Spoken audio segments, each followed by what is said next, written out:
এক একটা বছর পার হয়ে যায় আর আমাদের জীবন থেকে ওই পরিমাণ সময় কমে যায়। আমাদের মূলত বয়স বাড়ে, সাথে সাথে হায়াত কমে। যার বয়স যত বাড়ছে তার হায়াত তত কমছে। 2025 সাল শেষ হয়ে যাচ্ছে মানে আমার জীবনের বরাদ্দকৃত একটা বছর শেষ হয়ে গেল। আমি জানি না আমার জন্য বরাদ্দ কত বছর আছে, আল্লাহ রাব্বুল আলামিন জানেন। আমার জন্য বরাদ্দ যদি 50 বছর থাকে, ওই 50 বছর থেকে একটি বছর কিন্তু শেষ হয়ে গেল। এই বছরের সময়টুকু আমি যদি ভালো কাটিয়ে থাকি তাহলে তো ভালো, আর যদি ভালো না কাটিয়ে থাকি তাহলে এই বছরের যেই সময়টুকু আমি নষ্ট করেছি এই সময়টুকুর জন্য আমাকে অনেক আক্ষেপ করতে হবে। নবীজি বলেছেন, একজন মানুষ সে কবরে শুয়ে থাকলে, যে ব্যক্তি কবরে শুয়ে আছে ওই ব্যক্তিকে যদি বলা হয় তুমি কি নিবে, এই পৃথিবী নিবে নাকি আসমান নিবে, জমিন নিবে, তুমি কি নিবে? নবীজি বলেন ওই ব্যক্তির কাছে আসমান, জমিন, এই পৃথিবী সবকিছুর চেয়ে 2 রাকাত নামাজ ওই ব্যক্তির কাছে বেশি পছন্দনীয়।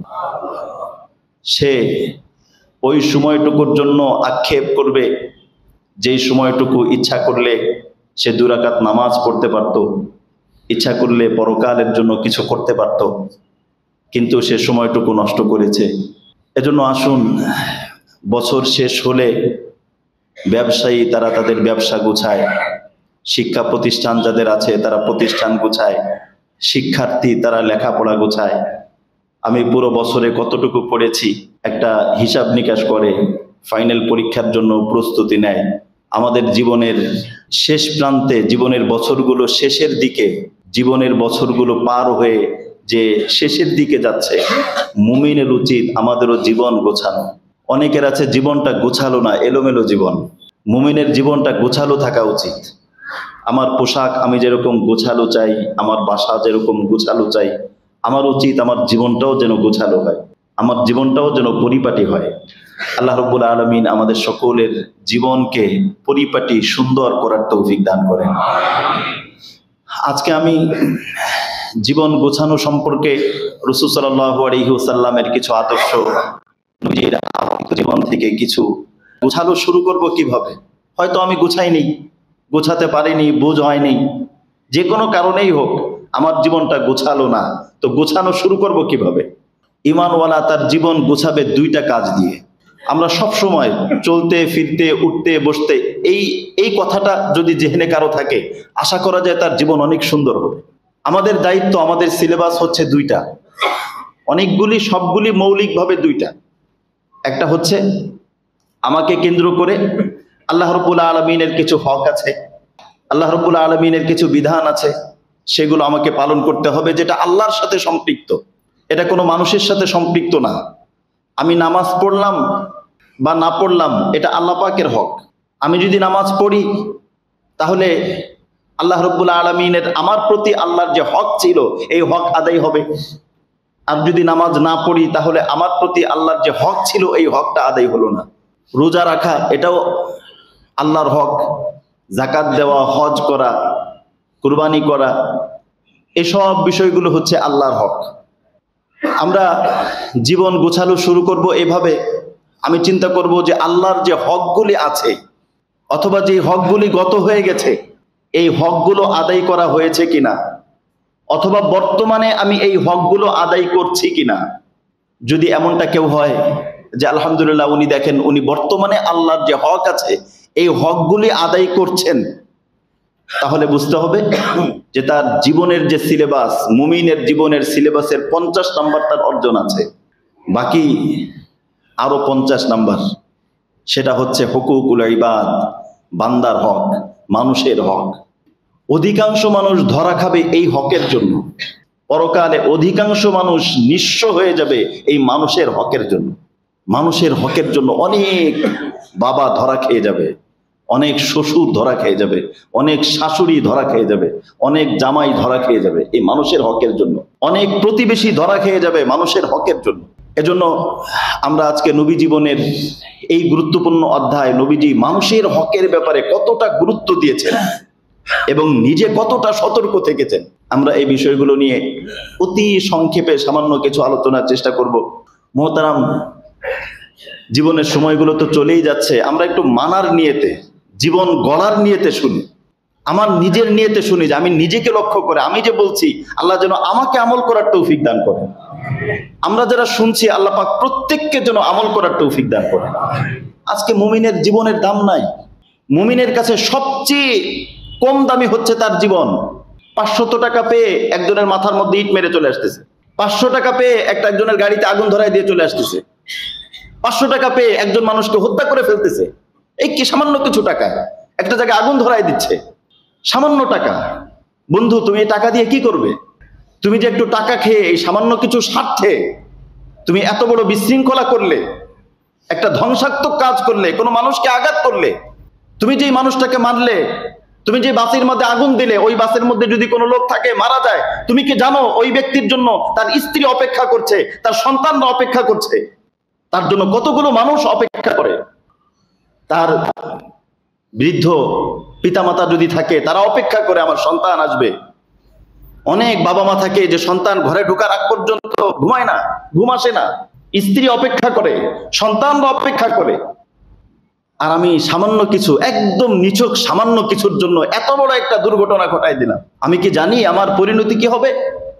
আমি কি জানি যে আজকে হয়তো আমি পুলিশের হাত থেকে বাঁচতে পারবো, কিন্তু রব্বুল আলামিনের আযাব থেকে কেমনে আমি বাঁচবো? আমি কি জানি রব্বুল আলামিনের শাস্তি থেকে আমি কিভাবে বাঁচবো? এজন্য খবরদার, মুমিনের জান, মাল, সম্মান অত্যন্ত দামি। অত্যন্ত দামি হচ্ছে মানুষের জান, মানুষের সম্পদ, মানুষের সম্মান। এজন্য আমরা চেষ্টা করব আমার উপর মানুষের যে হকগুলো আছে, সমস্ত মানুষের, প্রত্যেক মানুষের উপর 3টা হক। মানুষের উপরে মানুষের 3টা হক।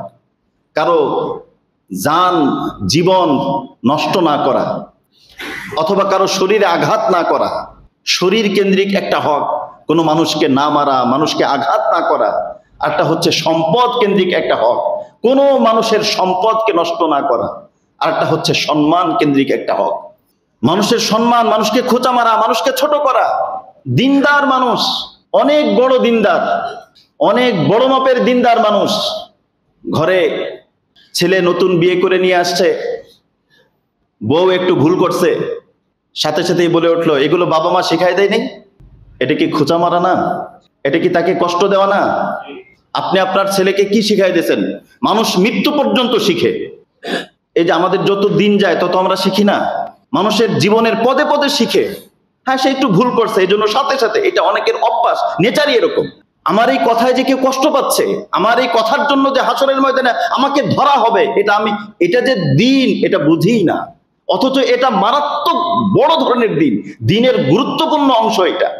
এটা সাধারণ কোনো বিষয় না, দিনের গুরুত্বপূর্ণ একটা বিষয়। বরং এটা আল্লাহ পাকের হক। কখনো কখনো আল্লাহ মাফ করে দিবেন, কখনো কখনো বলতে হাদিসের মধ্যে আসছে, ইনশা আযাবাহু ওয়া ইনশা গফারাহু। আল্লাহ রাব্বুল আলামিন যদি চান, আল্লাহ পাক আল্লাহর হক ছাড় দিবেন, আবার আল্লাহ চাইলে ছাড় দিবেন না। এটা সম্পূর্ণ আল্লাহ পাকের ইচ্ছা। কিন্তু মানুষের হক আল্লাহ রাব্বুল আলামিন ছাড়বেন না, বলবেন ওই ব্যক্তির থেকে মাফ নিয়ে আসুন। এজন্য মোহতারাম, আমরা আজকে একটু গভীর মনোযোগ দিয়ে শুনবো যে আমরা কারো হক নষ্ট করি কিনা। আমরা চাই আমাদের জীবনটা সুন্দর হোক, সাজানো হোক, আমাদের জীবনটা পরিপাটি হোক। আল্লাহ রাব্বুল আলামিন আমাদের সকলকে এরকম পবিত্র জীবন অর্জন করার তৌফিক দান করেন। আমাদের কাছে কারো কোনো পাওনা না থাকুক, যে কোনো পাওনা হতে পারে। আমার কোনো এক ব্যক্তি পরিচিত অথবা আমার অধীনস্থ, কথায় কথায় তাকে দিলাম একটা থাপ্পড়, অথচ সে থাপ্পড়ের উপযুক্ত যদি না হয়, এই থাপ্পড় কিয়ামতের দিন অনেক বড় মুসিবতের কারণ হয়ে দাঁড়াবে। আমি জেনেছি আমাদের পরিচিতদের ভিতরে মানুষের কখন কোন কথা কবুল হয়ে যায় কেউ জানে না। খবরদার, আমি একদম হৃদয় থেকে বলি, আপনাদের পায়ে হাত রেখে বলি, জীবনে কোনো দিন আমার বাবা বলতেন 2টা জিনিস থেকে দূরে থাকবা। একটা হচ্ছে কুকুরের বিষ, আর একটা হচ্ছে মানুষের অভিশাপ। এই 2টা মানুষকে তিলে তিলে শেষ করে, একদম তিলে তিলে শেষ করে দেয়। একজন আপনাকে অভিশাপ দিল, আপনি নিরাপদে ঘরে চলে আসলেন, আপনি বললেন আমার তো কিছুই হয় না। বন্ধু, হওয়ার সময় সামনে আছে, অপেক্ষা করো না, অনেক সময় আছে। কিছু হয় নাই এজন্য যে কালকেও হবে না, এজন্য খবরদার, আমাদের কারো দ্বারা কারো হক যেন নষ্ট না হয়।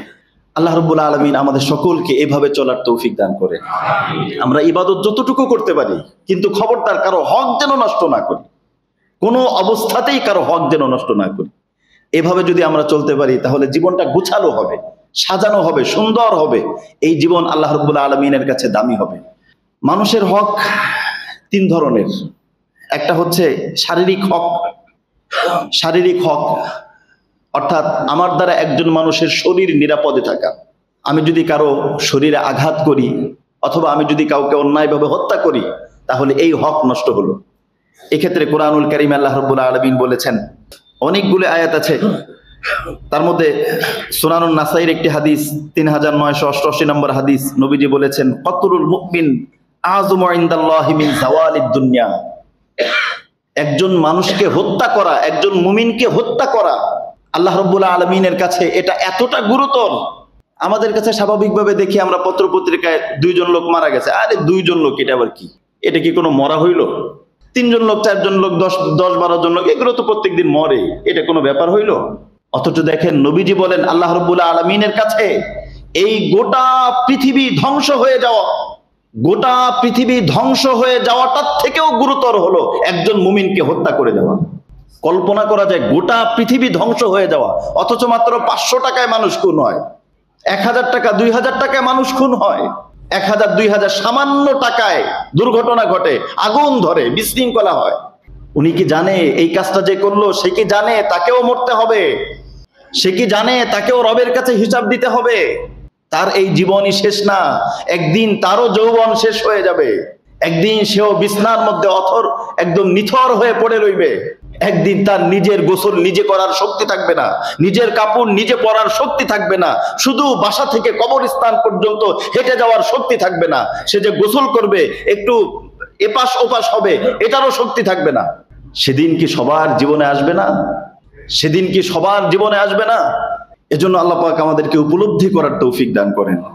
কোরআনের মধ্যে আসছে, আল্লাহ রাব্বুল আলামিন বলেছেন, ওয়াল্লাযীনা লা ইয়াদউনা মা'আল্লাহি ইলাহান আখার ওয়ালা ইয়াকতুলুনা আন-নাফসাল্লাতী হারামাল্লাহু ইল্লা বিল হক। যারা নাকি শিরিক করেছে অথবা অন্যায়ভাবে মানুষকে হত্যা করেছে, আল্লাহ রাব্বুল আলামিন বলেছেন, ইউযাআফ লাহুল আযাবু ইয়াওমাল কিয়ামাতি ওয়া ইয়াখলুদু ফীহি মুহানা। কিয়ামতের দিন তারা চিরকাল তারা জাহান্নামের মধ্যে জ্বলতেই থাকবে। এমনকি হাদিসের মধ্যে আসছে, অন্যায়ভাবে যদি কেউকে হত্যা করে তাহলে ওই ব্যক্তির তওবার সুযোগও থাকে না।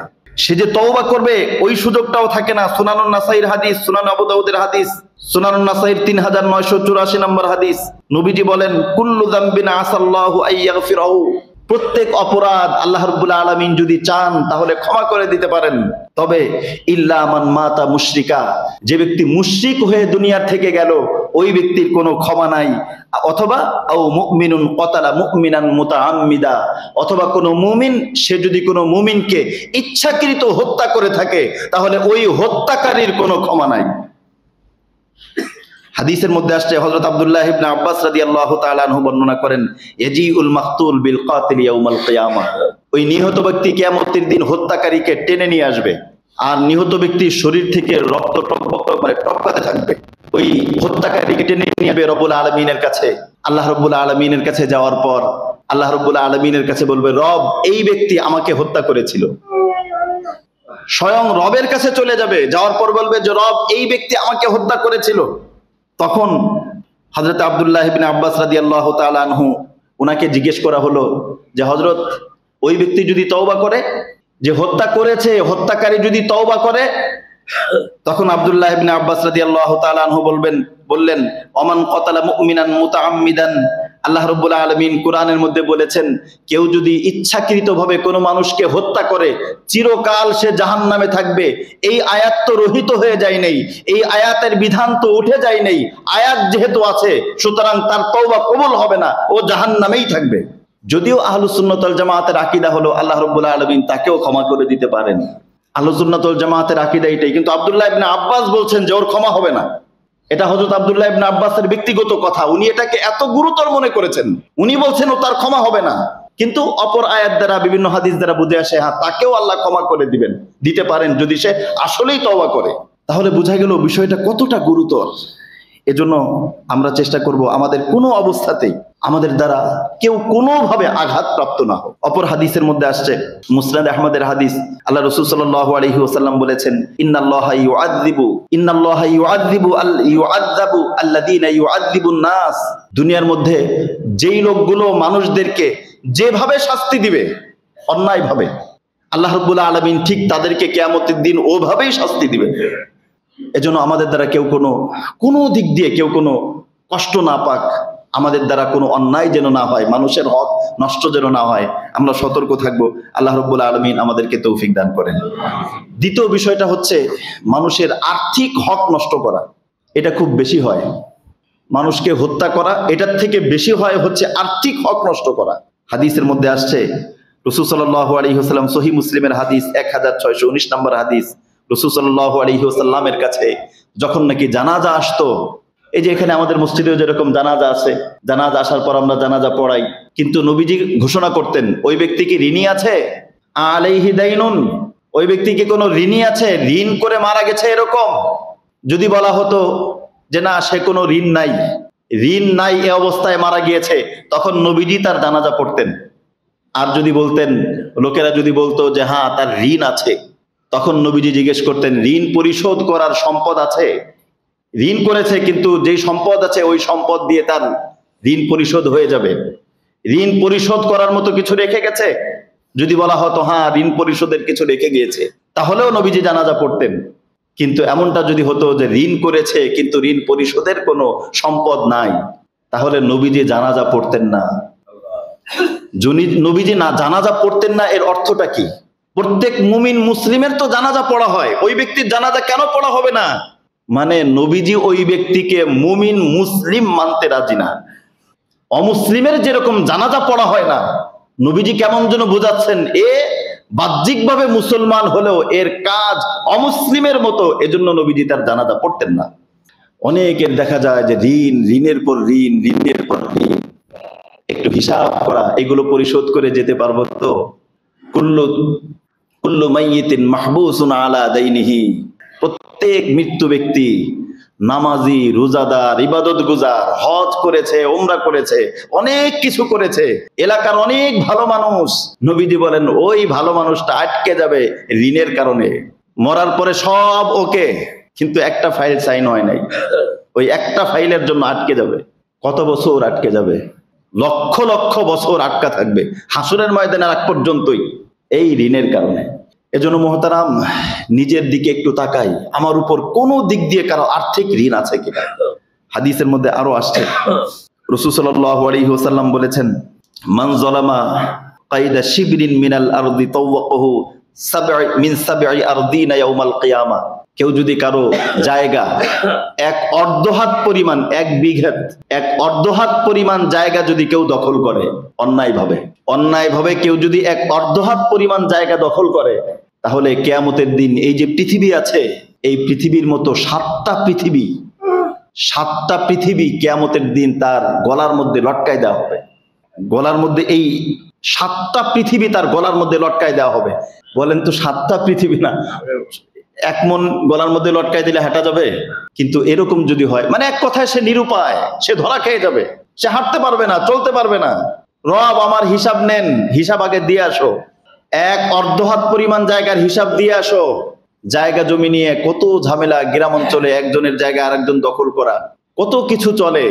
আল্লাহ, এই জন্য আমি বললাম যে সব সময় মাথার মধ্যে এই জিনিসটা রাখবো যে আল্লাহর হক আদায়, বান্দার হক আদায়, এই দুইটা হচ্ছে আমার সিলেবাস। হাঁটতে চলতে সব সময় মাথার মধ্যে এতটুকু রাখবো যে আমার সিলেবাস হচ্ছে আল্লাহর হক আদায়, বান্দার হক আদায়, এই দুইটা হচ্ছে আমার সিলেবাস। এর ভিতরে যদি কমতে হয় আমার হিসাব হবে না, আমি হিসাব দিতে পারবো না। এজন্য এই বিষয়টা, আর্থিক বিষয়টা খুব বেশি সচেতন থাকা। হাদিসের মধ্যে আসছে, ইন্নাল্লাহা ইউহিব্বু ইযা আমিলা আহাদুকুম আমালান আইয়ুতকিনাহু। আর্থিক হক বলতে এটাও হক। আমার চাকরি ছিল, আমি ইচ্ছা করলে ভালো করে করতে পারতাম, কিন্তু আমি ভালো করে করিনি, এটাও আর্থিক হক নষ্ট হলো। ভালো করে চাকরি করতে পারতো কিন্তু করে নেই, এটাও আর্থিক হক নষ্ট হলো। সরকারি চাকরিজীবীদের এটা খুব ভালো করে শোনা দরকার। চেয়ারে বসে বসে মোবাইলে কথা বলেন, অফিস টাইম দেরি করে আসেন, সময় শেষ হওয়ার আগেই চলে যান, নাস্তা খাওয়ার সময় আধা ঘন্টা, আধা ঘন্টারে 3 ঘন্টা বানান, আল্লাহর কাছে জবাব দিতে হবে। আপনার এই অর্থ এটা সম্পূর্ণ হারাম অর্থ, সম্পূর্ণ হারাম, আল্লাহর কাছে জবাব দিতে হবে। হাদিসের মধ্যে আসছে ন্যায্য হক কেউ যদি না দেয়, দেখেন হাদিসের মধ্যে আসছে, সহিহ মুসলিমের হাদিস, নবীজি বলেছেন মানিস্তামালনাহু আলা আমালিন, নবীজি বলেছেন আমি যদি কাউকে কোনো কাজে নিয়োগ দেই, এই কাজে নিয়োগ দেওয়ার কারণে ফারাযাকনাহু রিজকান, আমি তার জন্য একটা বেতন ধার্য করি। আমি কাউকে কোনো একটা দায়িত্ব দিলাম, এই দায়িত্বের জন্য বেতন ধার্য করলাম যে তুমি এই দায়িত্ব পালন করো, তোমার জন্য বেতন এই। ওই দায়িত্ব পালন করে সে যদি বেতনের অতিরিক্ত অন্য কারো কাছ থেকে কিছু নেয়, নবীজি বলেন এই অর্থ তার জন্য হারাম। সরকারি চাকরিজীবী, তাকে বেতন দেওয়া হচ্ছে কাজটা করার জন্য, কিন্তু সরকারি বেতন তো নেয়ও, সাথে সাথে কোম্পানির কাছ থেকে ইন্টারভিউ বোর্ডে টাকা হয়েছে, যারা বোর্ডে ইন্টারভিউ বোর্ডে আছেন, এই বেতনের বাইরে যদি কারো কাছ থেকে অতিরিক্ত টাকা নিয়ে এই ইন্টারভিউর ভিতরে হেরফের করে, ওই টাকাটা তার জন্য সম্পূর্ণ হারাম, সম্পূর্ণ হারাম।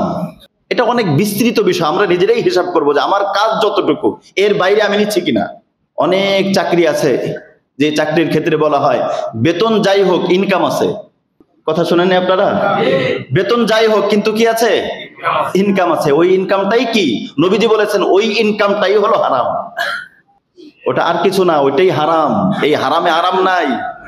আজকের এই হারামের টাকা তোমাকে আরামে কবরে শুইতে দিবে না, কামড়াবে, অনেক বেশি কামড়াবে। অথচ এমনটাও হতে পারে আমি কবরের মধ্যে শাস্তি পাবো, আর আমার এই জায়গা ভাগ করা নিয়ে দুনিয়ার মধ্যে গ্যাঞ্জাম শুরু হয়ে যাবে। সম্পদ বন্টন করা নিয়ে, আত্মীয় স্বজন সন্তান সবার মধ্যে সম্পদ বন্টন করা নিয়ে গ্যাঞ্জাম শুরু, আর ওদিক দিয়ে আমি কবরে শুয়ে শুয়ে মার খাবো, কি দরকার? এজন্য আসুন আমরা আমাদের জীবনটাকে ফ্রেশ করি। হালাল অল্প যদি হয়, ওর মধ্যে বরকত বাড়িয়ে দিবেন কে? আল্লাহ বরকত বাড়িয়ে দিবেন, হালালের ভিতরে বরকত আছে। এজন্য এই বিষয়টা আমরা খেয়াল করব। আরেকটা বিষয় হচ্ছে, হাদিসের মধ্যে আসছে মানুষের সম্পদের হক, সম্মানের হক, এটাও অনেক বড় জিনিস। আর সম্পদের হকের ক্ষেত্রে আরেকটা কথা বলে দেই, এটাও হাদিসে আসছে, মুসনাদ আহমদের হাদিস। অনেক সময় এরকম হয় যে ন্যায্য বেতন দেয় না, দেরি করে দিব।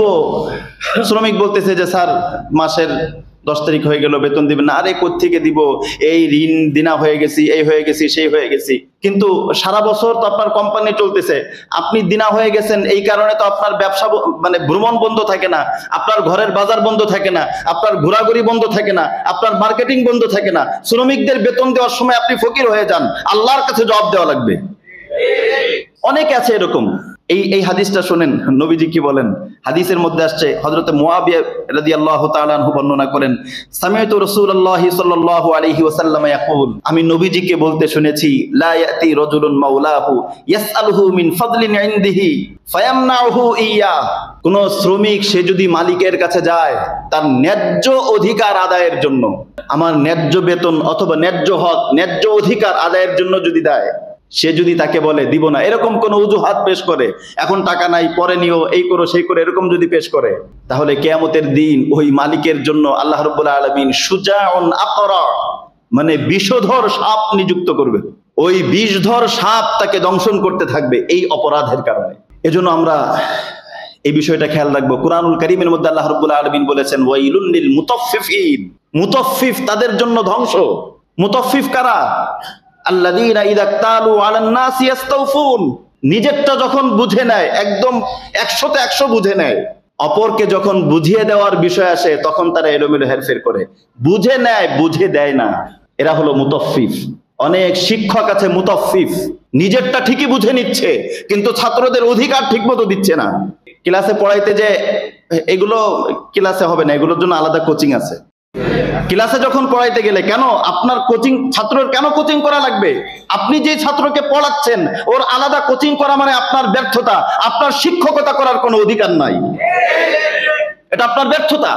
আপনার দায়িত্ব, আপনি বেতন দিচ্ছে, সরকার আপনাকে বেতন দিচ্ছে ছাত্রকে ভালো করে বোঝানোর জন্য, ওর বাড়তি কোচিং কেন করা লাগবে? কেন বাড়তি কোচিং করা লাগবে? কিন্তু ভাবসাবটাই এরকম যে তার বাড়তি কোচিং করতেই হবে, বিভিন্ন ভাবে বিভিন্ন আঙ্গিকে বিভিন্ন ক্লাসের ভিতরে তার কোচিং এর গল্প ক্লাস করাইতে দিছে। তোমার পূর্ণ সময়টা এই 40-45 মিনিট এটা হচ্ছে তোমার কাছে আমানত। এই ছাত্ররা আসছে, এই 40-45 মিনিটের ভিতরে তুমি তোমার কোচিং এর অ্যাড দাও। গত বছর আমার কাছে কোচিং করে ওই ছেলেটা অমুক জায়গায় চান্স পাইছে, আমার কাছে ও অমুক জায়গায় চান্স পাইছে। তুমি এটা কি বুঝাইতে চাও? তোমাকে তো অ্যাড দেওয়ার জন্য ক্লাসে সময় দেওয়া হয় নাই। দিনদারি, এগুলোর নাম দিনদারি। আমরা এগুলোই খুঁজে খুঁজে আলোচনা করি। আমরা চাই সমাজের প্রত্যেকটা রন্ধ্র রন্ধ্র থেকে এই সমস্ত অভিশাপগুলো দূর হয়ে যায়। আমরা এরকম না যে শুধু জুমার দিনে এসে হরিণ একটা বান্দা ছিল গাছেরই তলায়, নবীজি হাইটে যায়, নবীজির ওই কাহিনী বলবো আর সবাই চোখ দিয়ে পানি পড়বে, এটা না। সমাজের প্রত্যেকটা রন্ধ্র রন্ধ্র থেকে, প্রত্যেকটা জায়গা থেকে অন্যায় এবং অভিশাপের বিরুদ্ধে আমরা কথা বলবো ইনশাআল্লাহ। আমরা চাই কারো বিরোধিতা না, আপনার জীবন ফ্রেশ করতে চাই। আজকে এই কথাগুলো আপনার যদি কাজে লাগে, আজকের এই কথা আপনি শোনেন, ইনশাআল্লাহ হাসরের ময়দানে কথা শোনা লাগবে না। আজকে এই কথাগুলো আপনি শোনেন, আজকের কথা আপনি শোনেন, একটু খারাপ লাগবে, কষ্ট লাগবে, কিন্তু হাসরের ময়দানে কষ্ট লাগবে না ইনশাআল্লাহ। আমরা চাই হাসরের ময়দানে ফ্রেশ হয়ে ওঠার জন্য। এজন্য প্রত্যেকে এরকম, আমি যখন চাই পরিপূর্ণভাবে নেই, কিন্তু দেওয়ার সময় আমি পরিপূর্ণভাবে দেই না। মুতাফফিফ, আল্লাহ বলেছেন ওই ব্যক্তি ধ্বংস হবে। এজন্য আমরা এরকম না হই যে আমি যখন নেই পরিপূর্ণভাবে নিব।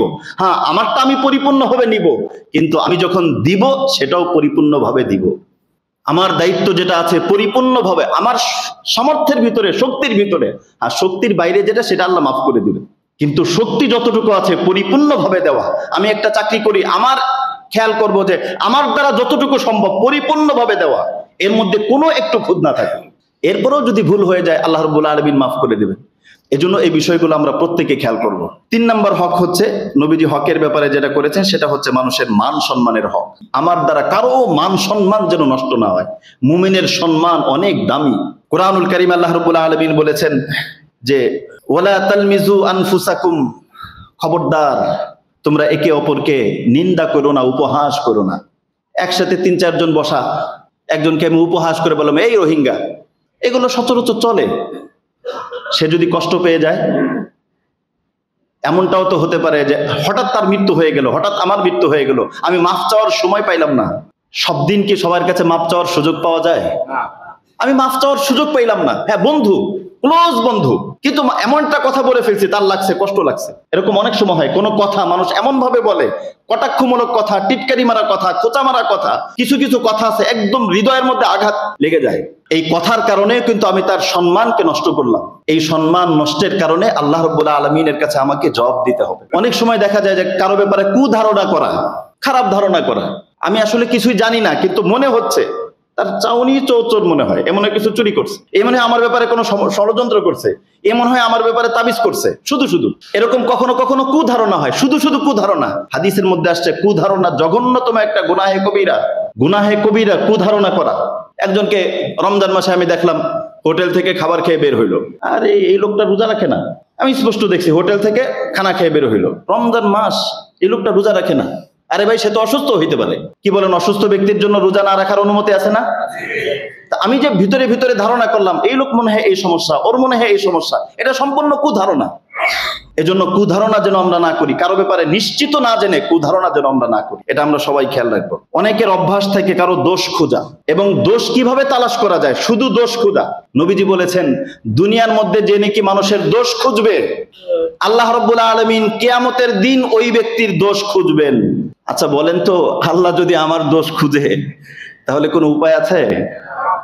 কারণ আমি কেমন, আল্লাহ রাব্বুল আলামিন তো আমাদের সব রগরেশার সব খবর জানেন। কিয়ামতের দিন যে নাকি মানুষের দোষ খুঁজবে, আল্লাহ রাব্বুল আলামিন দুনিয়ার মধ্যে যে মানুষের দোষ খুঁজবে, আল্লাহ রাব্বুল আলামিন কিয়ামতের দিন তার দোষ খুঁজবেন। হাদিসের মধ্যে আসছে কেউ যদি দুনিয়ার মধ্যে কেউ কাউকে উপহাস করে, অপমান করে, অনেকের অভ্যাস থেকে কথায় কথায় মানুষকে অপমান করে, এবং এটাকে কেউ কেউ গর্ব করে বলে যে আমি যা বলি সামনে সামনেই বলি। কেউ কেউ এরকম আছে যে মানে গর্ব করে বলে যে আমি যা বলি সামনে সামনে বলে দেই। আরে ভাই, সামনে সামনে বলে দেন, এটা কি ভালো কাজ নাকি? এটাকে অহংকার করে বলে আমি সামনে সামনেই বলে দেই, মানে খুব ভালো মানুষ। সামনে সামনে বললেই তো একজন মানুষ যদি কষ্ট পেয়ে যায়, আপনার এই কথায় যদি সে কষ্ট পেয়ে যায়, কাউকে সংশোধনের জন্য, শুধরানোর জন্য, এটা ভিন্ন জিনিস। আল্লাহ পাক তো ভালো জানেন আমি কি তাকে সংশোধন করছি নাকি আমি তাকে তিরস্কার করছি, অপমান করছি, এটা তো আল্লাহই ভালো জানেন। এজন্য খবরদার, হাদিসের মধ্যে আসছে কেউ যদি কাউকে অপমান করে তাহলে আল্লাহ রাব্বুল আলামিন ওই ব্যক্তিকে অবশ্যই অপমানিত করবেন। আমিও কারো না কারো কাছে ঠেকা, আমিও কোনো না কোনো জায়গায় ধরা। এজন্য আমার আচরণ যেরকম হবে আল্লাহ রাব্বুল আলামিন আমার জন্য এরকম ব্যক্তি তৈরি করে দেবে। এজন্য আমরা চেষ্টা করব আমার দ্বারা যেন কারো সম্মানের হক নষ্ট না হয়। অহেতুক কাউকে সন্দেহ করা, কাউকে খোঁচা মেরে কথা বলা, কারো হৃদয়ের মধ্যে আঘাত করা, অথবা কাউকে অপমান করা, কাউকে তিরস্কার করা, এই ধরনের কোনো কিছু, এই যে সাধারণ হিসেবে বলে ট্রল করা, অহেতুক বিভিন্ন জিনিস নিয়ে কারো উপহাস করা, মজা করা, এরকম কোন কাজের মাধ্যমে কেউ যেন কষ্ট না পায়। এই তিনটা হক যদি আমরা আদায় করতে পারি তাহলে আশা করা যায় আমরা এই 50 নাম্বারও পেয়ে যাব। তাহলে আমরা আমাদের সিলেবাস আমরা বুঝে নিয়েছি তো ইনশাআল্লাহ। আল্লাহর হক পরিপূর্ণভাবে আদায় করব এবং মানুষের হক আদায় করা বলতে কোনো মানুষকে শারীরিকভাবে কষ্ট দিব না, এবং কোনো মানুষের আর্থিকভাবে তাকে ঠকাবো না, এবং কোনো মানুষকে সম্মানের দিক দিয়ে কাউকে আঘাত করব না। এই তিনটা যদি আমি করতে পারি মানুষের হক আদায় হবে।